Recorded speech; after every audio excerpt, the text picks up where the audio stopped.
Law College, welcome you all to the guest lecture on topic of Manusmriti and law.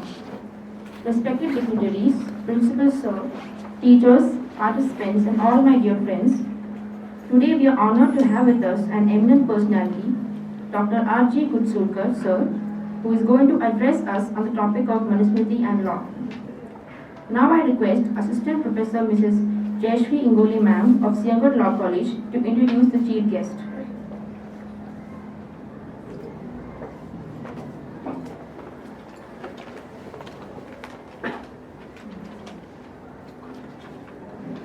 Respected chief guest of today's guest lecture, Dr. R.G. Gutsurkar sir, renowned surgeon and former professor and HOD of Department of Surgery, Government Medical College, Bidar. Principal Dr. H.G. Kulkarni sir, teachers and dear students, a warm good morning to one and all. It is my privilege to introduce today's guest lecture, Dr. Gutsurkar sir. Respected sir has completed MBBS from Pune University in 1970. Sir has also completed MS General Surgery from Pune University in 1975. Honorable sir has vast experience in teaching as well as in practice. Sir has worked as professor in SRT Medical College, Ambazogai. Respected sir has worked as professor and HOD in Government Medical College, Bidar, and retired in 2013. Sir has also done private surgical practice from 1978 to 2003. Respected sir has established a branch of Indian Medical Association and Marathi Vigyan Parishad at Udgir. Respected sir has pioneered in running Rupved Kalamandal devoted to classical music and Brahan Maharashtra Yog Parishad for yoga teaching in Udgir. After retirement from professional services, sir has an inclination towards the study of comparative religion and philosophy. Recently, sir has written a book, Nivdak Manusmriti in Marathi, and planning to write a book on Bhagavad Gita in Marathi. We are privileged to have such a distinguished personality to address us on the very important topic, Manusmriti and law. On behalf of Siyangat Law College, I thank you, sir, for accepting our invitation and sparing your valuable time with us. Thank you. Thank you, ma'am. It was a wonderful introduction. Now I request Dr. H.G. Kulkarni sir, Principal of Siyangat Law College, to felicitate our chief guest with bouquet.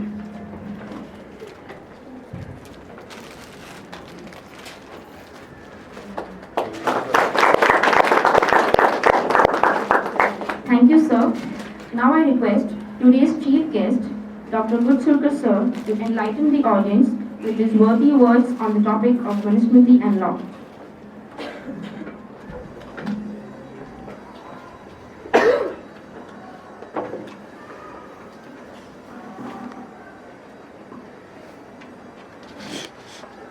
Honorable Principal, Dr. Harish Kulkarni, my friend, the dignitaries on the dais, the honorable staff of this law college, and all the students. It's my privilege, it's my honor that I am giving a lecture on my book, Manusmriti and Law. It goes 1 month back, and I remember exactly on this date, 17th January, I had been to Pune to my son, he is my son. And I have called Dr. H.G. Kulkarni, he is my school friend, childhood friend. I wanted to give my book to him, present my book. He was knowing about the book, he has read it already. So he came to my residence and I presented my book to him and he requested that, can I deliver a lecture for the law students on this subject? Actually, delivering a lecture is not new to me. I am a medical teacher, so I am used to give lectures. But those lectures I used to give on medical subjects. That is my subject of specialty. Here the problem was, main Manusmriti book, the text of Manusmriti is in Sanskrit. I have studied that for 7-8 years and written a book of selected Manusmriti in Marathi. I have given many lectures in Marathi. But for me to give a lecture, he said that there are the students from all states, so you have to give a lecture in English.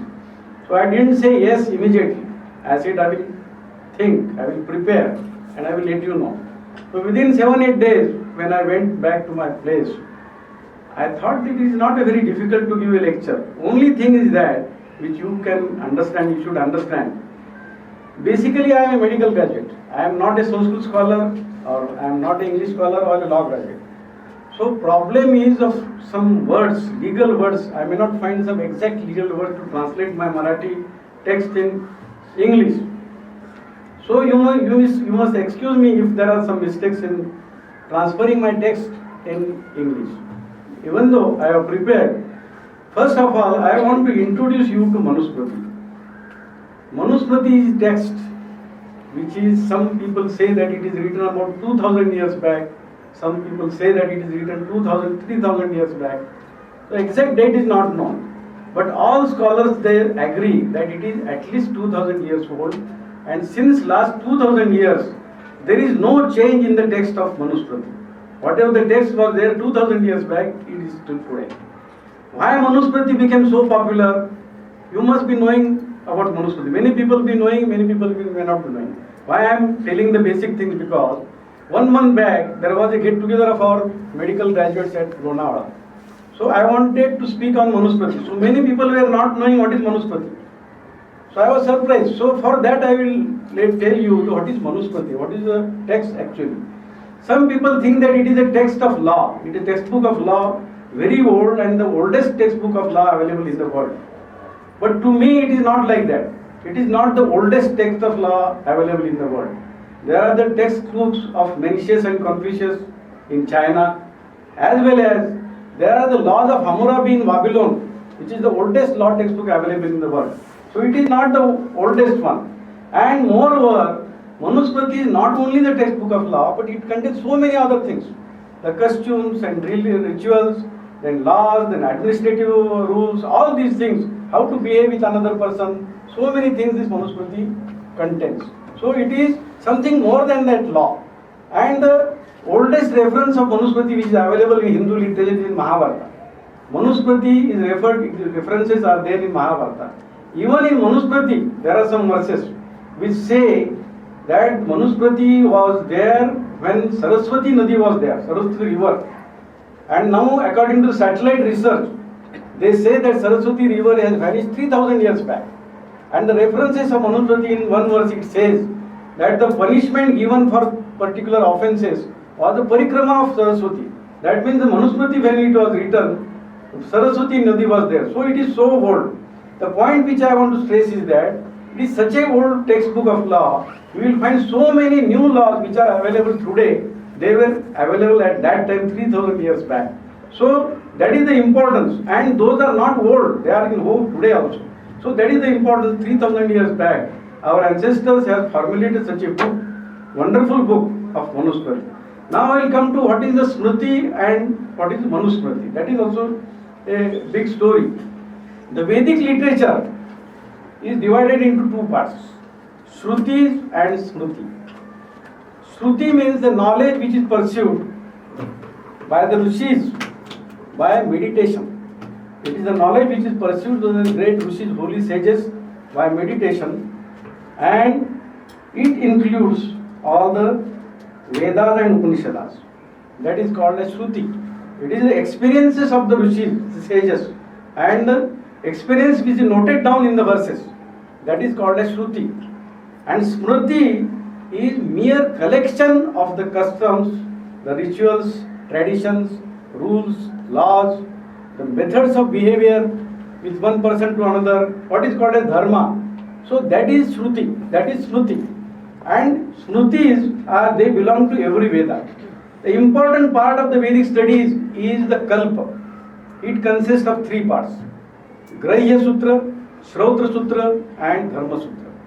Grahya Sutra means the rituals or the customs which are of the domestic functions which are performed at everybody's home.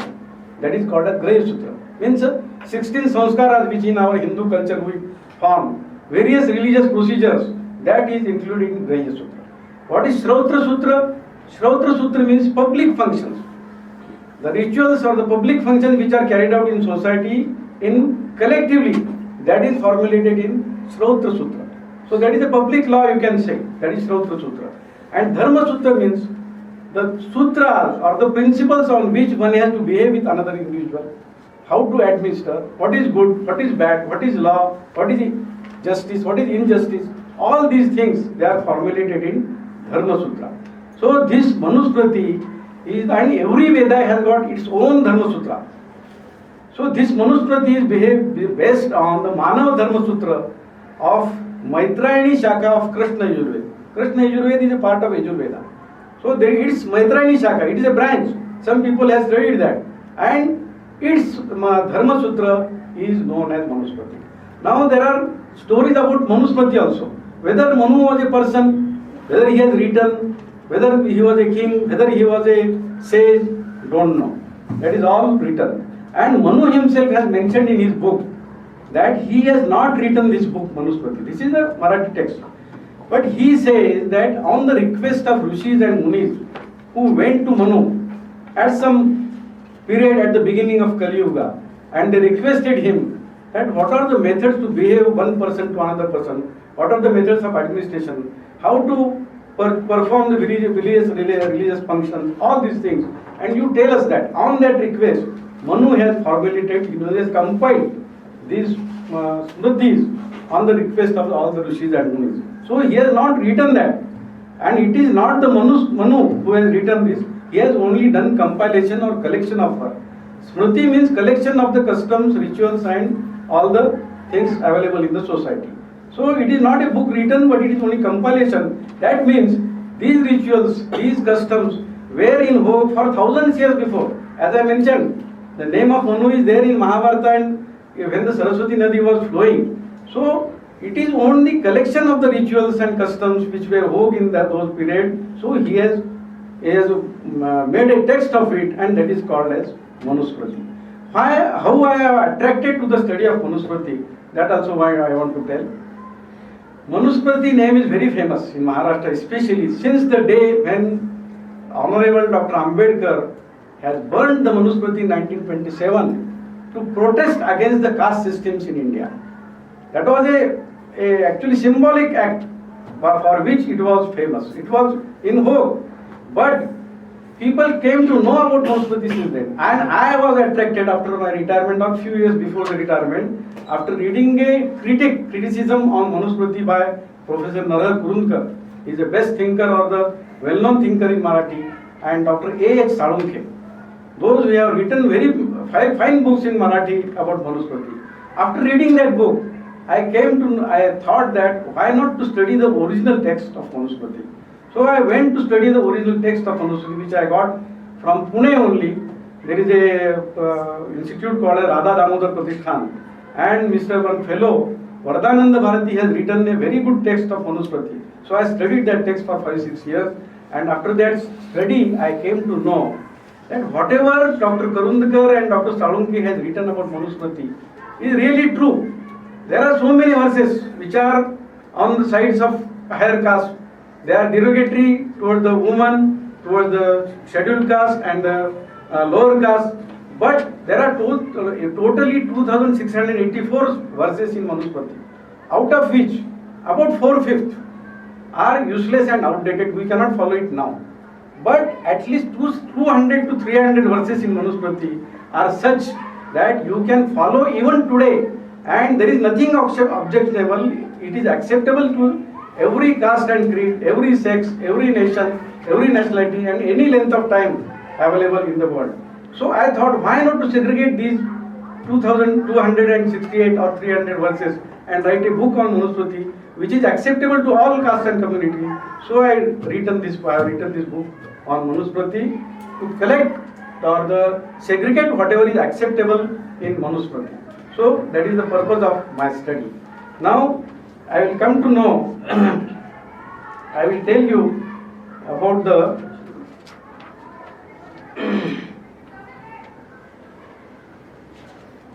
one more thing I want to tell. This original Manusmriti, which was in Sanskrit, was made available in English in 1794 by one person, William Jones from Calcutta. Before that, nobody was knowing, world was not knowing about the Manusmriti. And it came in Marathi in 1877 and the translation was made by Janardhan Mahadev Gurjar, and it was printed by Nirnay Sagar Press of Bombay. Before that, Marathi people were not knowing about Manusmriti. Manusmriti was popular, it was followed, but the Hindu law, which is based on the Smriti, is not the Manusmriti. It is based on the Yajnaval Smriti and the critic written by Vijnaneshwara, that is Mitakshara. So the whole Hindu law is based on that. But criticism is based on Manusmriti, because the crunch of all the Smritis is in Manusmriti. There is not only Manusmriti, there are other Smritis also, like Narad Smriti, Parashar Smriti, Apastamba Smriti, and Yajnaval Smriti. So these Smritis are also there, but Manusmriti was popular because it was followed all over the India in all ages and times. That's why it is very popular and it is criticized by all. Now I will come to, I told you that there are 2684 verses in Manusmriti. But I am not going to talk about all of that. I will talk to your law students. I will only consider all the rules and regulations and laws pertaining to law in those periods. So I will come to the main point of the Manusmriti and law. As we have got civil law and criminal law today, at the time of Manusmriti it was not like that. All the laws were classified as crimes, all the rules and regulations classified as criminal law. Even the financial, in the family disputes, all were criminal laws. So there are 5 divisions of law in those times. One is financial laws, the texts which are related to loans and deposits, then sales and service, partnerships and business. All the rules regarding this is included in financial law.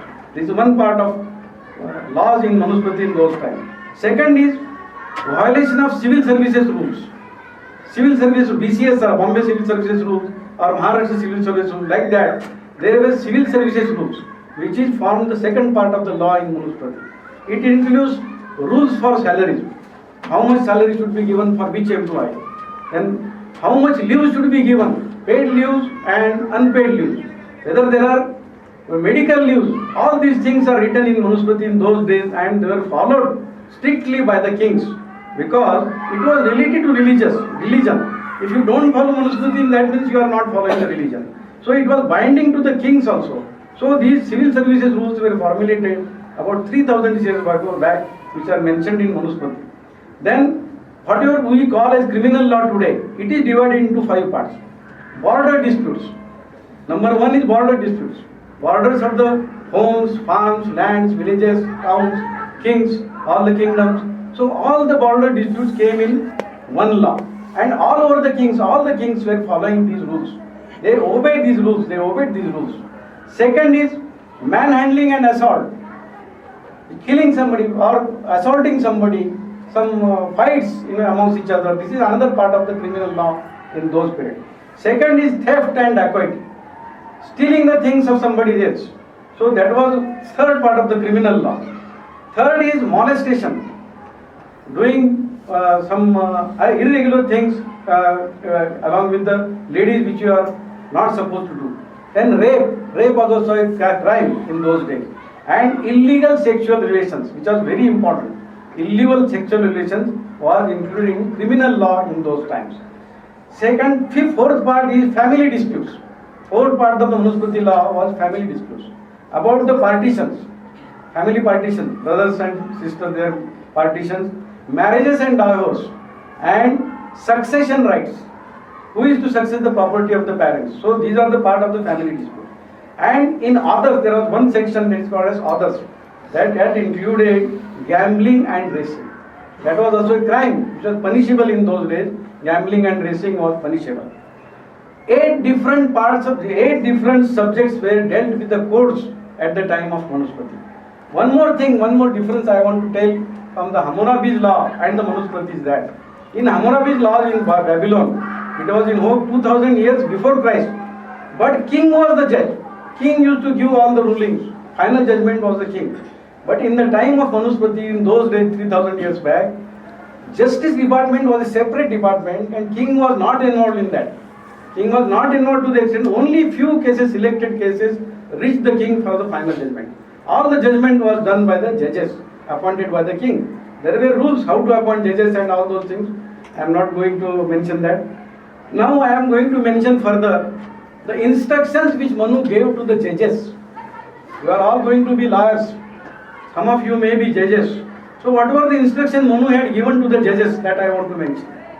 First thing which is not in hope today that I am going to mention. The judges have to observe the various facial expressions and body language of the witnesses and the offender. And they have to decide whether the witness and the offender is telling the truth or not. And he has the right to decide this is a hostile witness, this is a true witness.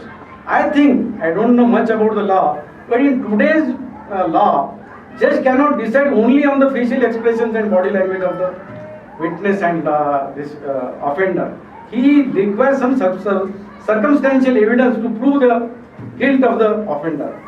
That was not there. Judge has right to decide on the facial expression. So there is the difference between the law of the Manuspati and law of today. Then in financial crimes or industrial crimes or many we can call scandals, the persons involved in the scandals or the guna, whatever the crime which is involved in the court case, in that way, the person who is directly or indirectly related to that was not supposed to call for witness. That was another rule, instruction given to the judges. Third, the king, the labor and students were never called as witnesses.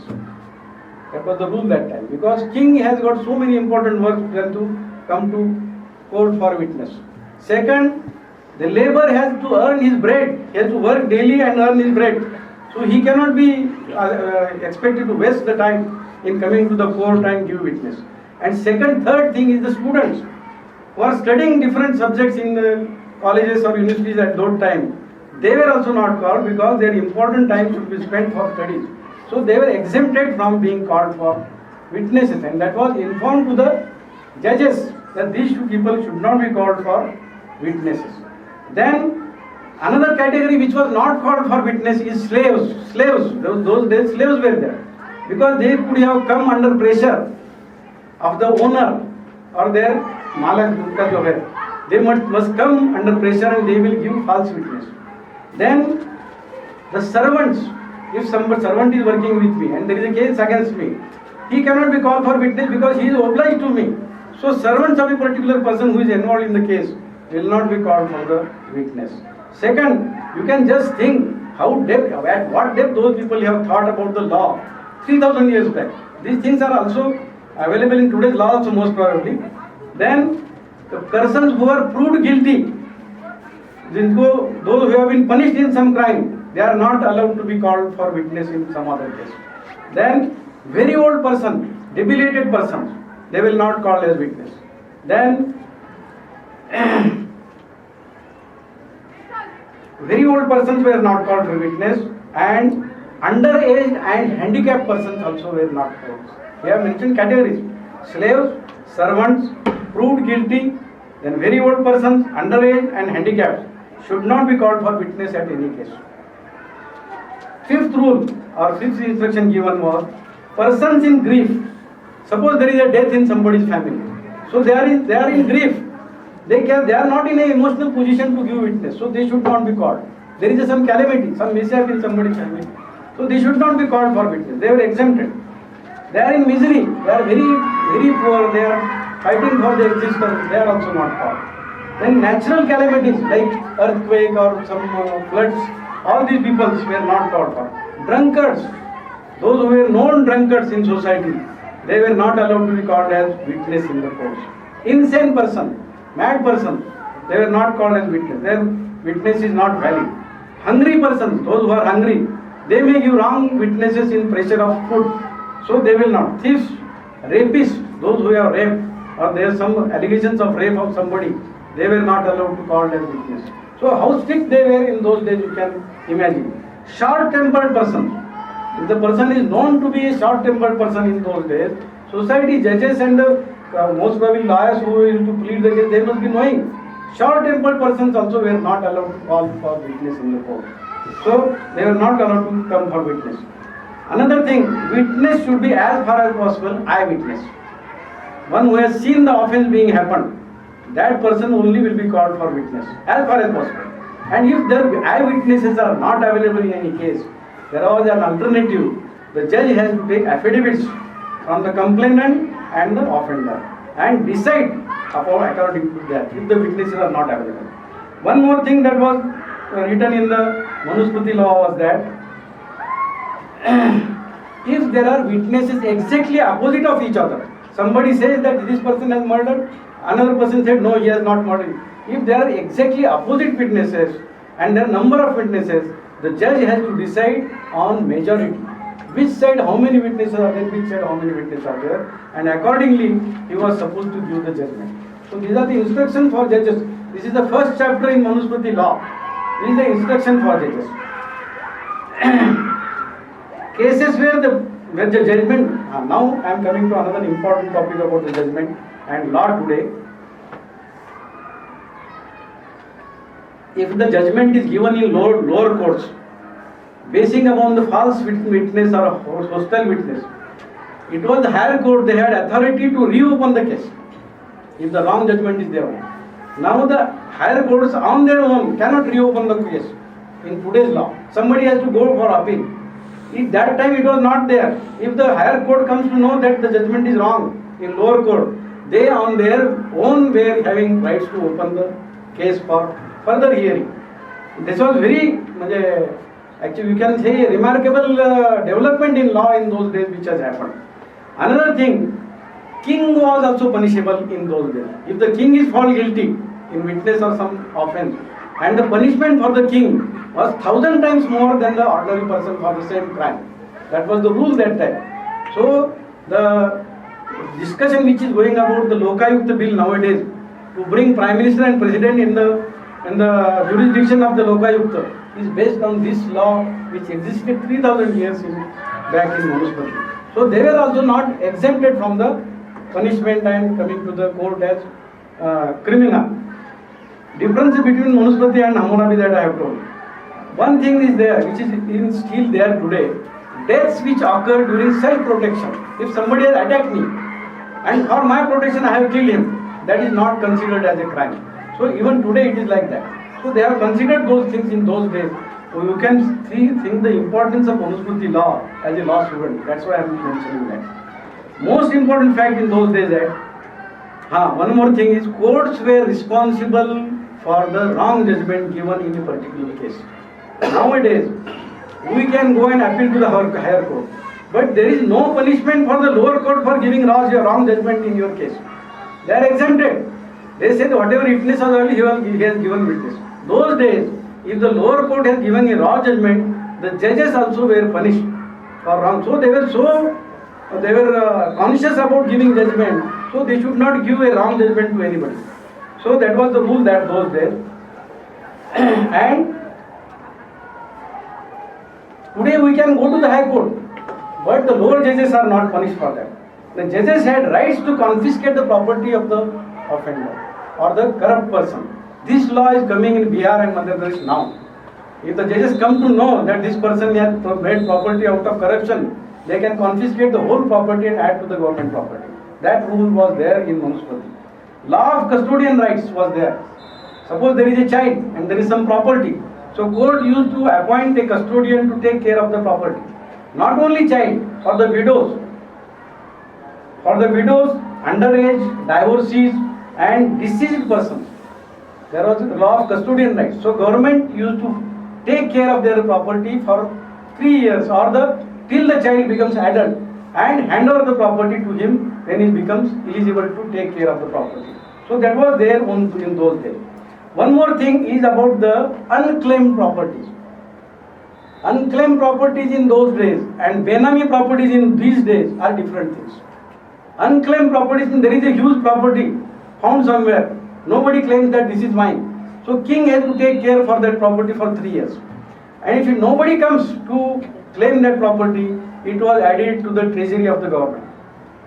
Benami property today is not an unclaimed property. It is property of mine. But to hide the tax or hide the property, I am keeping that property in somebody else's name. So that is a Benami property. I don't know whether those were in those days Benami property was there or not. But unclaimed properties was the property of the king after 3 years. That was the rule that time. Another thing about the properties is the underground wealth. There were no banks, so people used to keep underground the wealth, gold and coins and all those things. They used to bury in the land, and sometimes after 100 years, 200 years, people used to get that property. That property belonged to king, and 50% of the property king used to give to the owner where the property is found. King used to give, not the owner has to give to the king. The owner is king, but as the land belongs to somebody, king used to give that property to that person. So that was the rule. This rule was also for mining. Now you say all the mining scandals, this coal scam and that scam in Andhra, Karnataka, it is because to earn money out of that minerals. All the property of the minerals is of the government, and 50% belongs to the government. If this comes true, government really have very high money and collection of funds from my minerals. So that was in those days. The underground property all belonged to king, and king used to give 50% of it to the owner. All the government bonds and securities. You see many times government starts bonds for this Krishna Kore Vikas Mahamandal, Godavari Vikas Mahamandal. They sell the bonds. They take money from the people, and after 10 years, 15 years, they repay the bank. Government can refuse to repay because money is with the government. But Manusmriti says such bonds which should be honored by any king who comes on the throne after 10 years or 15 years. If you dishonor such bonds, people will not give money in emergencies. So for that, it is necessary that you should honor the bonds given by the government, securities of the bonds given by the government. So that was the rule mentioned in Manusmriti in those days. Unnecessary, one more thing, which is very important, unnecessary penalty for a non-offender. Means जो गुनेगार नहीं उसको punishment नहीं होना, और one who is a criminal should not escape from the law. Today what is that even 100 criminals are escaped, you should not punish one normal person. वो वैसा नहीं था. गुनेगार should be punished, one who is criminal should be punished, and non-offender should never be punished, because it is a blot on the king or the ruler. Because if you are punishing a non-offender, it is a blot on him. So they take utmost care not to punish non-offender and never to excuse a criminal or a offender. Even for taxes, they say that tax evasion, that was there in those times also, tax evasion, they should be heavily punished 8 to 10 times more than the original tax. That was the punishment for the tax invaders. So those who are invading the, what you call as octroi, 8 times more octroi, if they are found guilty in ruling or excusing for the octroi, they were punished 8 times more than the original octroi in those days. Another thing, judges should not take money for giving the judgment. Corruption or bribery in judiciary was very serious offence, and they were removed from the post and they were punished to capital punishment. They were sentenced to prison. That was the punishment for judges.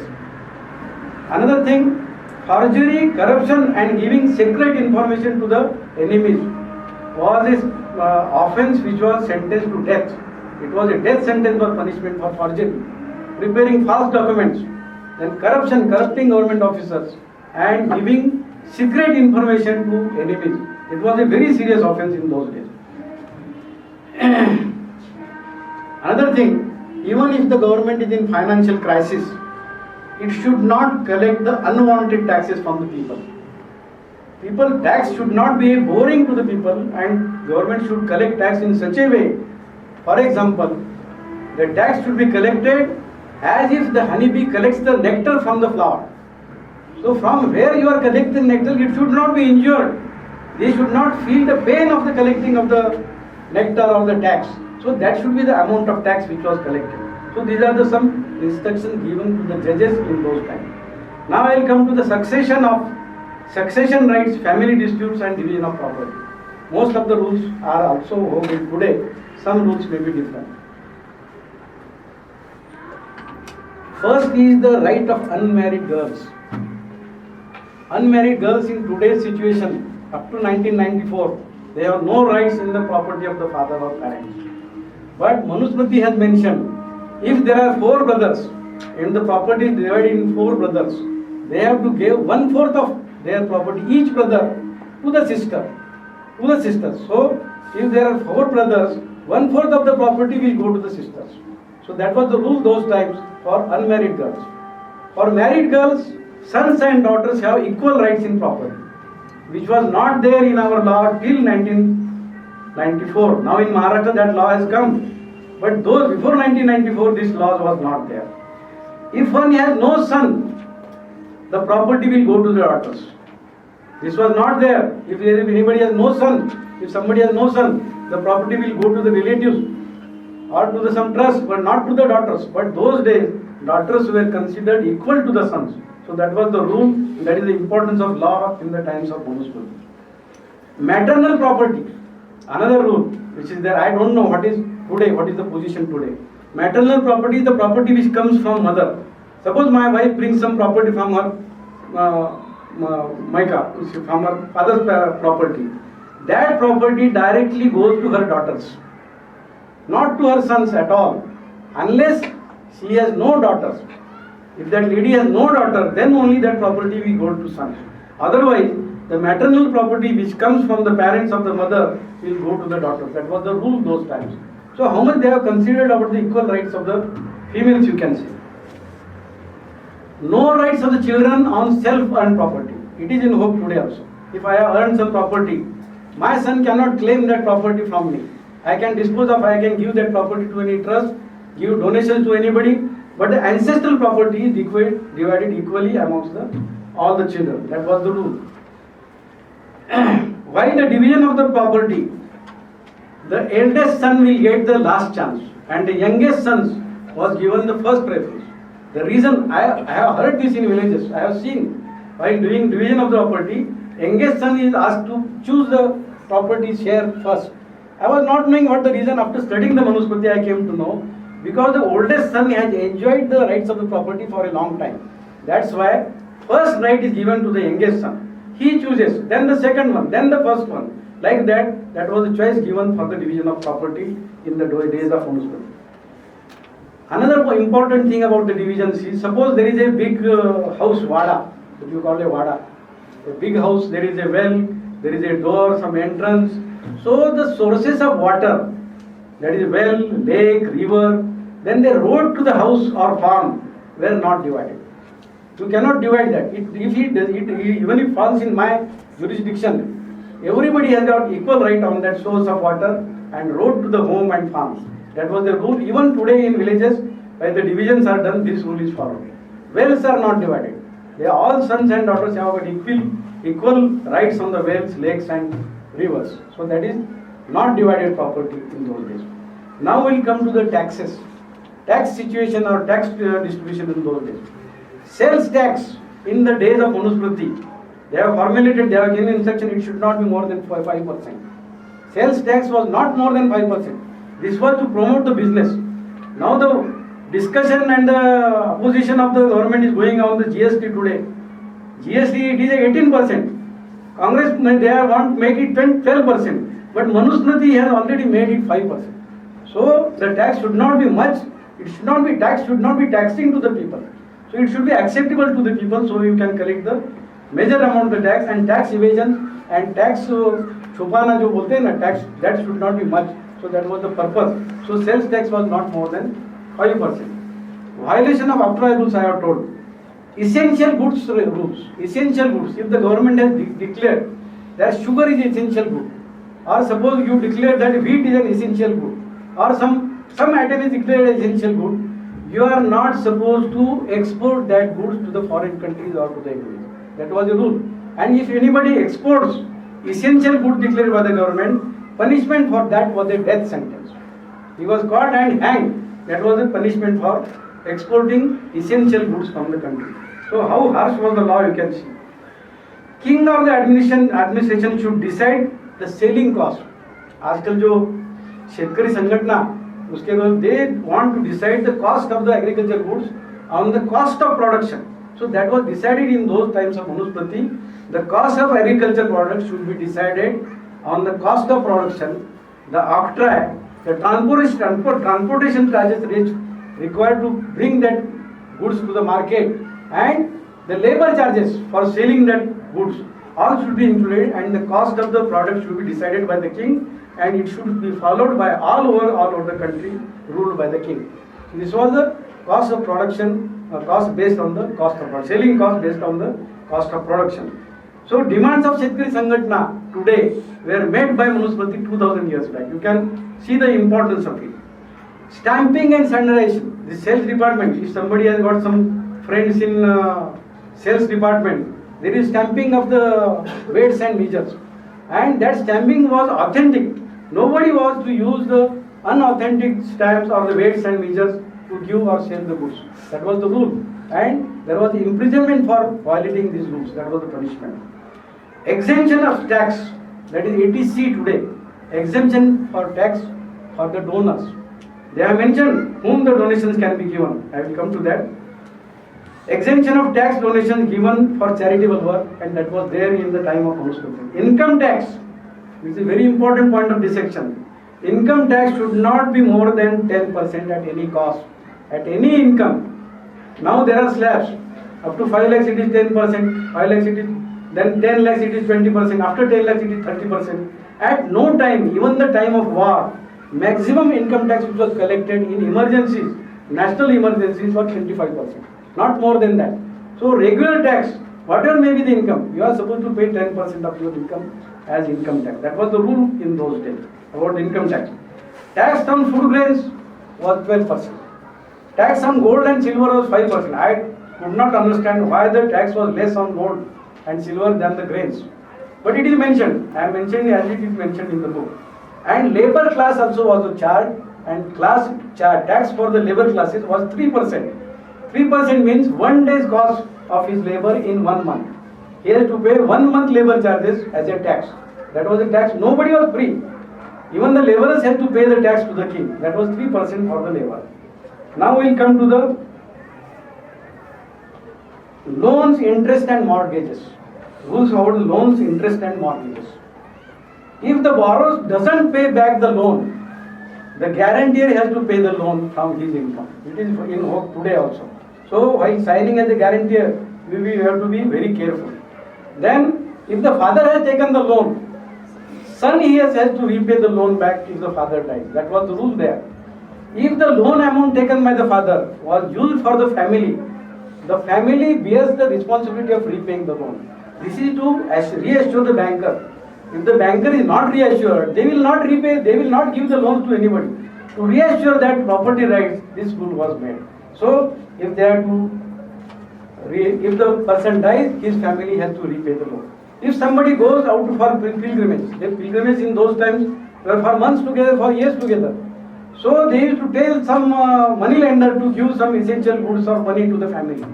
And while after coming back, he was responsible for paying that money after coming back. And if he doesn't come back from the pilgrim, his sons has to pay the money of the loan which he has taken. Successors were not responsible for the loans. Exemptions now in loans repayment. They have mentioned the exemptions. Successors were not responsible for the loans taken by the parents or donations. Donations means some people have got some desire to make their name big, and for getting a big name they give donations to some institutes. So such loans, if he has given donations by taking loan, the children are not responsible for such loans because they are given, donations are given for show. So they are not responsible for such loans.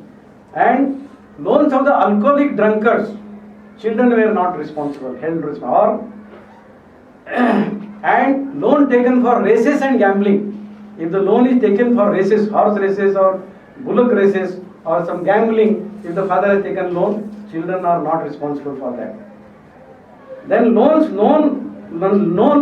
non-alcoholics, insane, mad persons, deceased persons, underage person, very old person with loss of memory, Alzheimer's, or if somebody has got Parkinson's, Alzheimer's, old age, cerebral dementia, such persons having loans, the children were not involved if the loan has been given to such persons. Loans known, one cannot take back more than twice. About the interest. Now we have compound interest. So the interest on interest, that system was not there. The money lender was not allowed to take twice the amount which he has given on loan. Suppose he has given 1 lakh. If it is extended to any period, he cannot take back more than 2 lakhs as principal amount and the interest. So this rule is in vogue today for some agriculture loans. For agriculture loans, The banks cannot charge more than the double the amount which is given for the loan. But this rule was there for all loans. Loans which it now were taken, you cannot more than double the loan and interest. This principal and the interest amount should not be double. So that was the rule for the loans. Rate of interest should not be more than 5%. What was the rate of interest for loans? Not more than 5%. Even in the foreign countries today, the rate of interest for bigger loans is 3%. In Japan, you have to pay money to keep money in bank. Preserving or keeping your money safe, you have to pay. That is yours. This is to promote the business. If you take 13% or 15% interest from the business holder, now we are paying from 10 to 15% interest from the banks. So it was not there. Maximum interest on loan was allowed was 5% and not more than 5%. So that was acceptable in those days. Any contract which is based on unnatural terms is another important condition of loans. You must have received, learned about the drama Merchant of Venice. They written by Shakespeare, I think. So that king has taken some loan and he has to pay equal amount by weight of his flesh. So these are the unnatural conditions. So you cannot have unnatural conditions on loan. Like if I have taken loan from somebody, I cannot repay in terms of my children and wife to the money lender. So these are the unnatural conditions of the loans. They were not acceptable and not valid. If they come to the court, the whole loan amount was cancelled. So that was the unnatural conditions of the loan. Articles kept as a mortgage. Suppose I have kept my land as a mortgage for some loan. The money lender has to give that land or the article which I have kept, some gold or some any other article, whatever period may be lapsed after taking loan, he is bound to repay or give back that article to the loan taker. So that was the rule, mortgage attempts. Then if somebody has given a land or a bullock or a cow or some animal as a mortgage, and the money lender who has taken as a mortgage is using that property with his knowledge. The borrower is knowing that he is using my property. One thing, if he is using, he should forgive the interest, right of the interest. And if he has not taken objection, if he is using the property and the loan taker or the borrower has not complained to the particular authority about the use of the property, his right on that property is washed off. Because that means you have accepted that the owner, the money lender is using that property. You have to note down your complaint to the particular authority that the person, the money lender is using my property. In such cases, his right will remain. Otherwise, his right on the property is washed off. That was the rule that time. Even if he comes after 10 years, the mortgage property is to be returned to the owner. Now the service rules, government service rules. All the persons employed, I am mentioning very few only. Only government servants, they were given paid rules for sickness. All the government servants, if they are sick, they were given paid rules for the sickness during the period of sickness. One more important thing is about the definition of terrorist. Now in all international forums, even our Prime Minister Narendra Modi has declared that international community should decide the definition of the terrorist. What is terrorist? So that was decided in Manusmriti who is terrorist. They have decided, there is a slok, I will read you for that. अग्नितो गदश्चैव शस्त्रपाणिर धनापना क्षेत्रधारा परार्थात षडयते च अततायिना. Means one who tries to acquire woman, land or property of somebody else with force, using weapons or poison or burns or fire is known as atiriki or a terrorist. And punishment for that, such a terrorist was a death punishment, irrespective of his being priest, being a teacher, being underage or a learned person. Whosoever he will be, if he is found as a terrorist, punishment for that was a death sentence. That was written in those days. They have defined the terrorist and they have mentioned the punishment also for that. So you can see the importance of Manusmriti in today's text. How important laws they have mentioned in those days. Then Consumers Protection Act, which is in vogue today. Consumers Protection Act has come out 20 years back.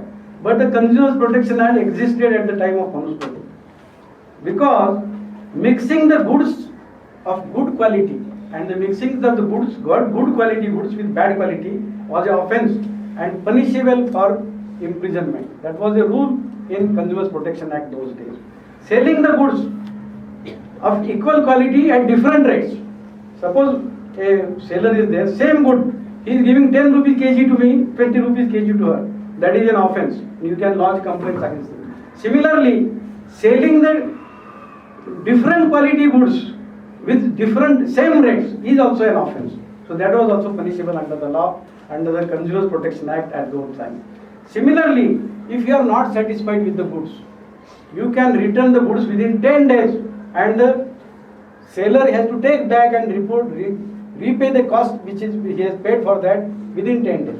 This rule exists in America even today, and if you are not satisfied with the goods, you can return within 30 days in United States. But now we see the boards that goods once sold are not paid back, not taken back. We see the boards in the shop. That was against the Consumer Protection Act. So that was there in those days. This rule was there, and they have to pay within 10 days. If the consumer comes, they have to repay that.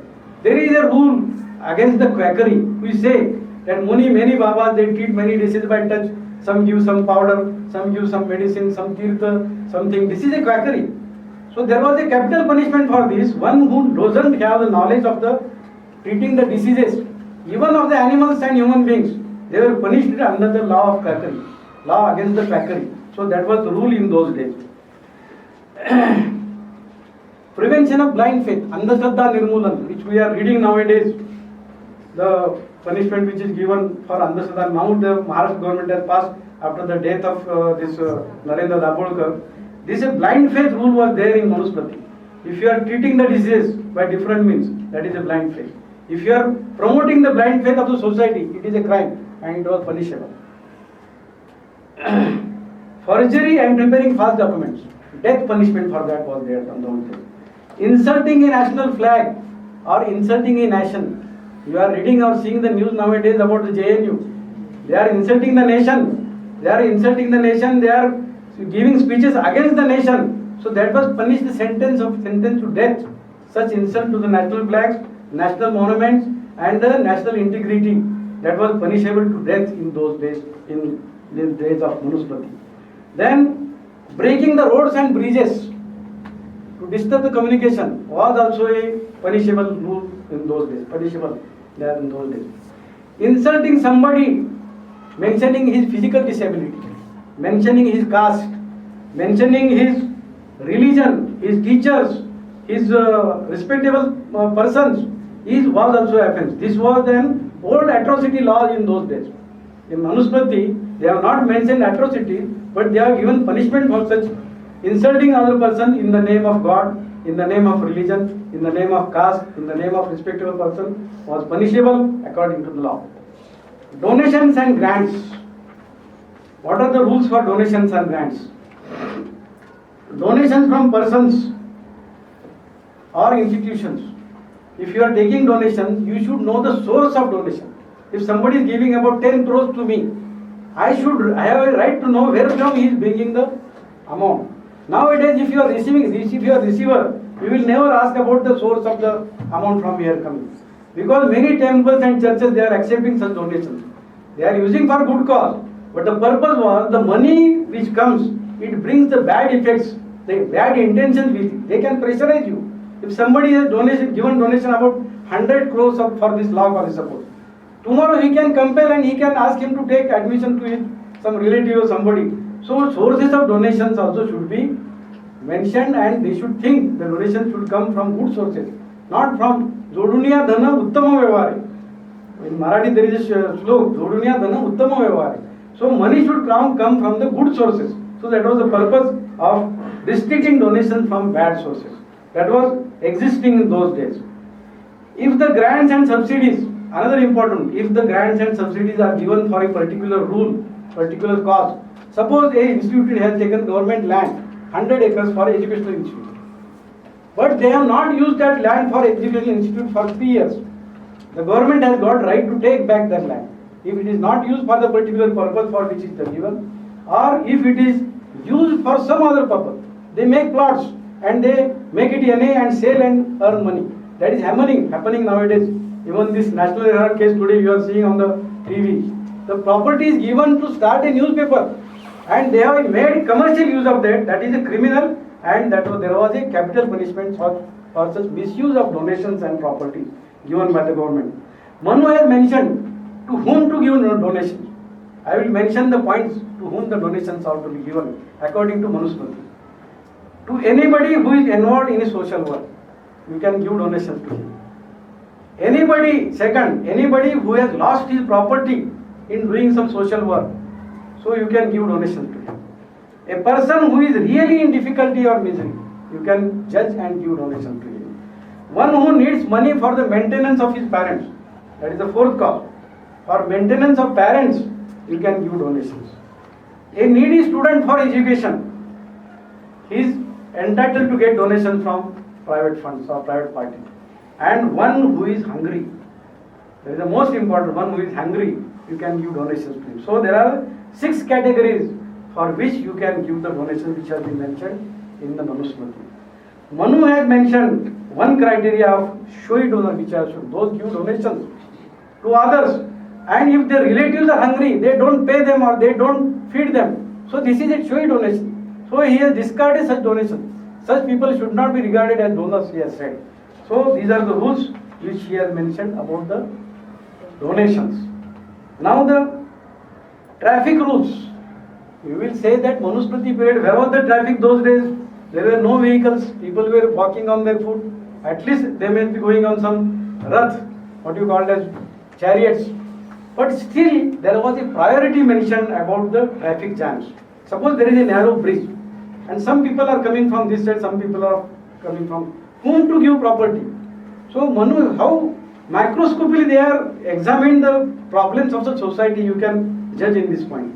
He has mentioned to whom the priority is given in traffic. First is a deceased person. For example, our ambulance. First priority is given to the ambulance. Second, old age persons. Senior citizens should be given property in traffic, which you cannot decide today in traffic jams.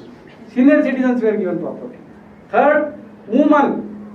Ladies were given property. Third preference was given to ladies for a cross the roads. That was the property given to ladies.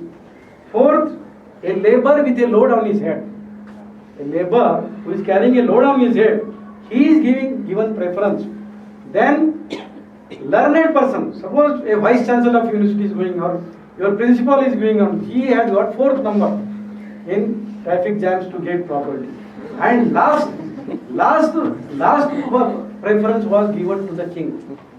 You can remember the priority which Manu has given. King was having the last priority in the traffic jams. Today, if some minister comes, you will be asked to stop, and the minister's car, bracket of the car will go fast, and you will wait for half an hour. In Delhi, this is a problem because all VIPs are in Delhi, so they cannot travel, they cannot drive their own car. So those days, kings, prime ministers, ministers were given last property in traffic jams. So he has mentioned traffic rules also in those days. You can just imagine how basically they have thought on the problems of the society. Now, problem of pollution. You will be surprised, that time the air was free, water was fresh, everything was green and well. So here is the question of pollution. But still they have formulated rules to prevent the pollution in society. What was that pollution? To let the drainage waters of the cities and towns, garbage, blood, urine, sputum, fecal matters and poison in a source of drinking water. That means rivers. Drinking water source for rivers. Because nowadays the society is developing among the roads. Those days the society was developing among the rivers. So you were not allowed to leave all these matters in rivers. You have to dispose of somewhere else, but not in the sources of drinking water. What are the items? Drainage water. Now we see all drainage water Pune goes in Mula and Bhutan. Garbage, you openly throw the garbage. Blood, urine, the disposal of the hospitals.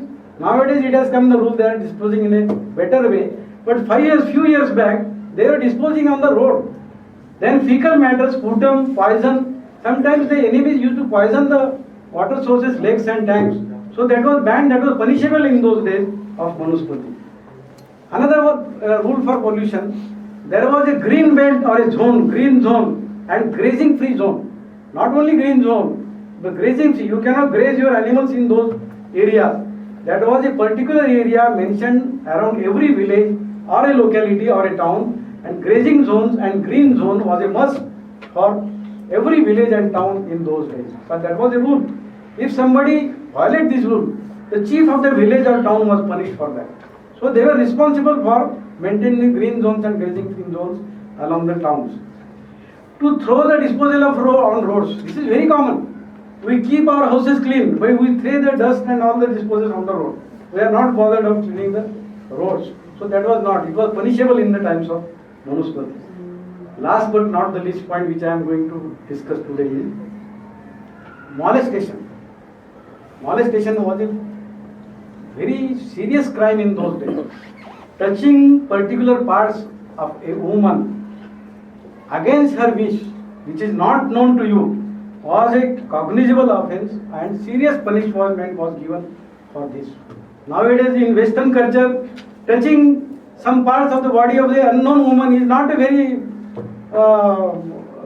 offensive or something they don't feel also. Those days it was there. There was a case few days back which was registered against KPS Gill. You must have heard that case. KPS Gill against Deval Bazar. She was a IS officer and KPS Gill was a former IPS officer, Director General of Police of Punjab. And in some party he touched some parts of that lady, Deval Bazar. He filed a suit, she filed a suit in court. She lost in lower courts, but in Supreme Court she won that suit on basis of this law. All these laws, these are formulated, are based on Manusmriti, old Hindu script or Hindu law. So that is the importance of molestation of ladies. Adultery, keeping illegal relations, sexual relations with any other lady other than your wife, was punishable to death. That means adultery. You were supposed to dharma viruddha bhuteshu kamosmi vardashako. In Bhagavad Gita, Bhagavan Sri Krishna has said that dharma ko jo aviruddha काम है वो मैं हूँ. That means you can keep the sexual relations with your wife, not other than your wife. You are keeping sexual relations with any lady other than your wife was a crime and it was punishable to death in those days. Homosexuality, the much discussed topic nowadays, was banned in those days. It was regarded as crime. So these are the few important things pertaining to the law. There are so many other things about Manusmriti, but as you are a law student, I am only talking about the law, and I hope it was not boring to you. I thank all of you for giving me the opportunity to speak around amongst you and present some of the verses of the Manusmriti and some of the texts which Manusmriti has mentioned in old book 2000 years. And thank you very much for calling me.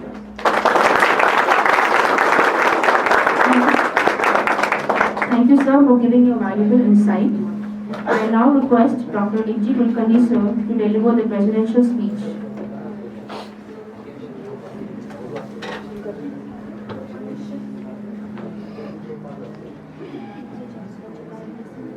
Honorable Surgeon Dr. R.G. Gursurkar, Assistant Professor Mrs. Jayashree Ingole, Amol Gursurkar, staff and the students. When we study Hindu law, all students know that there are few sources of Hindu law. And first two sources which you have studied, all of you have studied, are Shruti and Smriti. These are sources. As to Shruti and Smriti, literal meaning of these two words, you have studied in Hindu law. Shruti, heard, something heard. Who has heard? Sages, rishis, they have heard from noble men or from God or from good people some rules of life. Whatever they heard is Shruti, that is Ved. Ved is a Shruti. All four Ved are Shruti, basic scripture. Smriti, whatever you hear, perhaps you do not remember all. You forget something. After forgetting whatever you remember of those rules is Smriti. Whatever you remembered. Smriti means whatever you remembered out of things heard. And there were many such Smritis, Manu Smriti being the top at that time. 2000 years back or 3000 years back, exact time is not known. Today's speaker, who happens to be a surgeon not related to legal field, he made exposition of this ancient law. At that time, that may be the good law. Now it is outdated. He accepted in the beginning that 3000 years back past, everything in Manusmriti may not be relevant and good for present generation. True. And that is true of our Constitution of India also. Why to apply this 50 years back, 65 years back in 1950? Our original constitution was totally different from present constitution. So that constitution passed in 1950 is out of date. That is why we have made 99 amendments. What is the need of amendment? The basic constitution became outdated. 1950 constitution became outdated. So we changed it. Not one time, two times, 99 times. So whatever is true for a particular time, and whatever good, whatever right in a particular period has to be updated. Secondly, Hindu. I want to speak for about 1 or 2 minutes on this word Hindu. During Vedic period, 2000, 3000 years back, the word Hindu was not existing at all. There was no Hindu religion. During Vedic period, during Manusmriti period, there was no Hindu religion. Hindu word also was not there. The word Hindu has been coined by Britishers. Remember, see the history. Britishers started recognizing us as Hindus. To begin with, they said Gentoo to us. That was their word. Gentoo means Hindu. They could not pronounce. There was no religion at that time, 2000, 3000 years back. No religion. Not a Muslim religion. Not Christian religion. Not Hindu religion also. Because I said Hindu word was not there. There were castes, that is true, but religion did not exist. Another point as to present law, how it is based on Manusmriti even today. He gave a few examples. I want to add to that.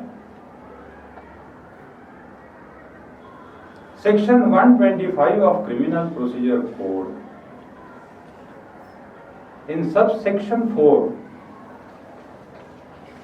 says that wife will not get maintenance if she is living in adultery. That is our law.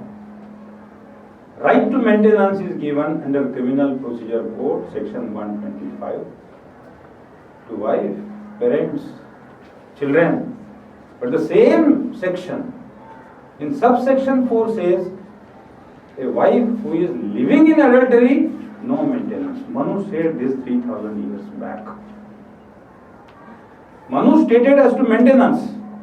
Who is entitled to maintenance? The statement of Manu was, aged parents, infant children, and virtuous wife, they are entitled to maintenance.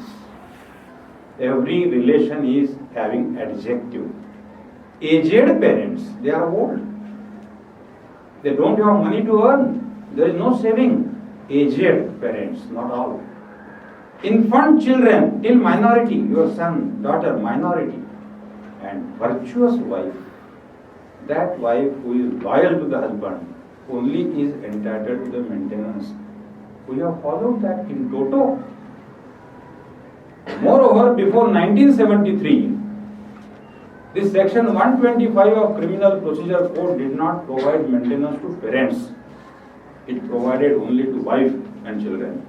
Manu had provided maintenance to the old parents. This verse I told you, Marathi translation. In 1973, first time, in this new Criminal Procedure Code, maintenance also was provided for parents in addition to wife and children. This is about section 125, Criminal Procedure Code.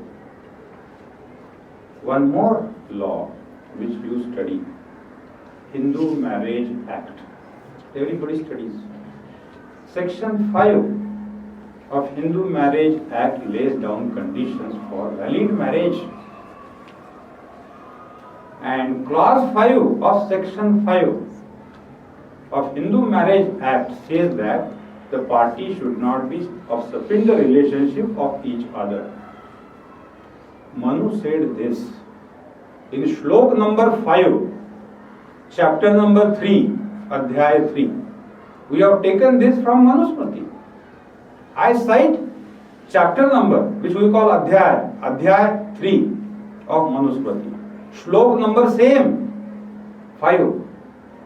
Our section in Hindu Marriage Act is same, 5. Subsection is also same, 5. We follow this. If there is superior relationship, that marriage will not be valid. Manu said this. Many do not know this. And do you know that this Indian Marriage Act and other Hindu laws were drafted by Dr. Babasaheb Ambedkar himself in 1951, and he presented Hindu Code Bill to the Parliament for passing. And when he drafted the law, this superior relationship was there in the draft. Dr. Babasaheb Ambedkar had taken many provisions of Manusmriti in Hindu Code Bill. This is one example. That is the draft.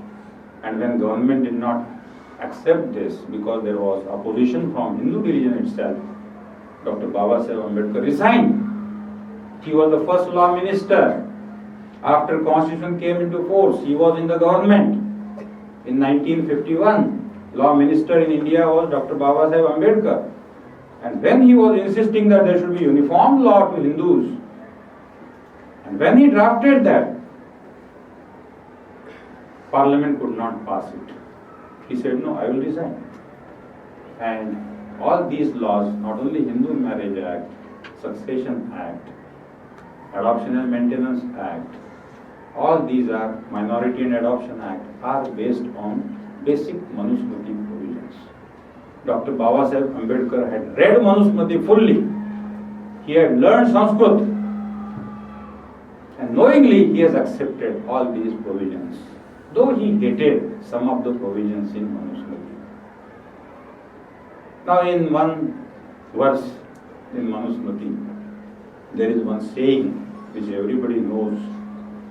Yatra naryastu pujyante ramante tatra devataha. This Manu said. The meaning of this verse is, wherever women are respected, gods dwell there, gods stay there. So he wanted to protect the dignity of the woman. That is his shlok. That is in Manusmriti. We do not know the source of this shlok. Yatra naryastu. Naryastu means narihi tu. Pujante. Respected. And we know in 1976 we accepted this in fundamental duties. Article 51A capital and E small. Protect the dignity of the woman. That is your fundamental right. In 1976 we accepted this. But that was already there during Manusmriti period. One more point. He referred to the law at that time, that whenever a witness is giving evidence in a court of law, judge has to observe the body language, eyes, face, movement, his tone of the speech. Why? Because experienced judge can find out whether he is speaking true or false just by observation. Whenever you are speaking false, your body language changes, your tone changes, your face becomes pale. Now that law we have adopted in Criminal Procedure Code, section 280. Go and open this section, 280 of Criminal Procedure Code. Whenever there is a session trial and whenever there is examination of witnesses, the judge has to record the remarks about the demeanor of the witnesses. What is this demeanor of the witnesses? Behavior. body language. Judge has to record. That is our law under section 280. We do not know this because we have never read Manusmriti. For that purpose, we have to learn Sanskrit. We do not learn Sanskrit. We have no time. Once a mortgage, always a mortgage. This you study in Transfer of Property Act. That is what he said. 10 years, 20 years passed. Loan was not repaid. The mortgagee will never become the owner of that property. That is our principle in Transfer of Property Act. Where comes this principle from? Manusmriti. But we forget to acknowledge that all these good things we have taken from Manusmriti. We do not know. Mortgages of different types you have studied in Transfer of Property Act. One type of mortgage is usufructuary mortgage. A land or immovable property, possession of which is transferred to the mortgagee. So instead of interest, he will take the produce of that land. The same rule existed which he mentioned in his speech. The point is, our eyes should be clear. Our eyes should not be prejudiced. Whatever author says, you can confirm, you can verify. I cited few sections. Go and open. The books are available. We believe in others without ascertaining or verifying ourselves. That is the mistake which we commit. Now we have Protection of Women from Domestic Violence Act. Now we have. And there is one type of domestic violence, sexual abuse. And one sexual abuse as given in the rules of this Domestic Violence Act is by force, husband has sexual intercourse with the wife. That is sexual abuse, marital rape. This is popularly called as marital rape. Normally, husband will not be guilty of rape on his own wife because whenever there was marriage, implied consent was given for the sex. That was understood. Okay, but this implied consent is for sex with consent of both. If wife does not want sex, husband insists, against her consent he has a sex with wife. It's not rape, but it's sexual abuse. And there can be protection order for this sexual abuse. And I have read his book, and in that book I have found that for this marital rape, there was a punishment to the husband. At that time, we have Protection of Women from Domestic Violence Act 10 years back. He mentioned husband should not have sex with the wife without her consent, otherwise he will be punishable. So the point is, dear friends, one point, a surgeon is talking to you on law. He is a surgeon, he is a doctor. He has lot of knowledge, even about present law. He gave references to present law as well. He compared these laws with Manu Smriti's laws. So always we should be unbiased as to any scripture, any book, any principle, any dogma. And whoever he may be great at his own level, all his comments we should not accept without oneself verifying it. Verify. If you think that is good, that is good. After verification you think it is bad, it's bad. Okay, thank you. That's right. Two more things I have forgotten which are very important because most of you are going to become judges. So one important point which I forgot to tell you that judges should not forgive even their parents, teachers, priests, wife and children if they are brought before them for crimes and offence is proved. So judges are supposed to give punishment even to their relatives, teachers, priests and whoever respectable. Another thing I forgot is any contract signed with force is supposed to be null and void. You cannot sign undue influence. It is null and void. And deceptive contracts, Haswigiri, Misrepresentation. deceptive contracts are also null and void. These important things I forgot, so I mentioned. Thank We you have very this in much. our laws. Yes, Both yes. these things we Yes, have. this is what I have told you. I don't know what is in your law, but Yes. what I have told It is you. there. It is there. Thank Thank you, sir. Now I request Reshma Vishwakarma, student of PSL LB 3rd, to deliver vote of thanks. Good afternoon to one and all. I am Ms. Reshma Vishwakarma, student of Singagarh Law College.